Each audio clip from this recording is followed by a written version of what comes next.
સુરતના અડાજણ વિસ્તારમાં તેરા તુજકો અર્પણ કાર્યક્રમ અંતર્ગત 18 મેના રોજ થયેલા ઘરફોડ ચોરીના બનાવમાં સુરત પોલીસે માત્ર 2 દિવસમાં આરોપીની ધરપકડ કરી 48 લાખ રૂપિયાનું તમામ મુદ્દામાલ રિકવર કર્યું. આખરે માત્ર 20 દિવસની અંદર જ સંપૂર્ણ રકમ ફરિયાદીને પરત સોંપવામાં આવી છે. સુરત પોલીસ કમિશનર અનુપમસિંહ ગેહલોત સાહેબના વરદ હસ્તે આ રકમ ફરિયાદીના હસ્તક કરવામાં આવી.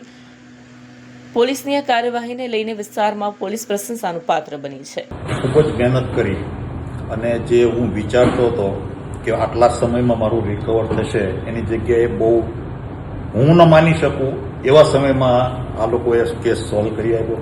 એ બદલ એમનો પણ ખૂબ ખૂબ આભાર માનું છું. બીજું કે સાહેબ 18/5 મારા ઘરે 2:30 થી 3 વાગે ઇન્સિડન્ટ બન્યો. મારી દીકરીએ 3 ને 5 કે 10 112 પર ફોન કર્યો. ફોનમાંથી સીધો 112માંથી એવું કહેવામાં આવ્યું કે તમારો ફોન કન્ટિન્યુ ચાલુ રાખજો, અમે 5 મિનિટમાં ત્યાં પહોંચીએ છીએ. અને સાહેબ 5 મિનિટમાં PCR વાન ત્યાં આવી ગઈ. પણ એકચ્યુઅલી તો સ્ટ્રેસમાં હતો.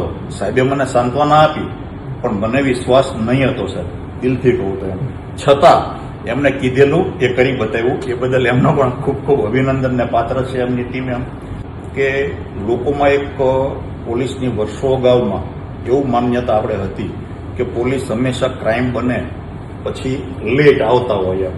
પણ મારા કેસમાં હું દિલથી એવું કહી શકું કે તમે જ્યાં સુધી અનુભવ નથી કર્યો પોલીસનો ત્યાં સુધી તમને ખ્યાલ નથી કે આ લોકો કેટલી સ્પીડમાં ને કેટલું ફ્રેન્ડલી વાતાવરણમાં સરસ કામ કરી આપે છે આપણને. ખૂબ ખૂબ આભાર બધાનો, આપનો અને આપની ટીમનો.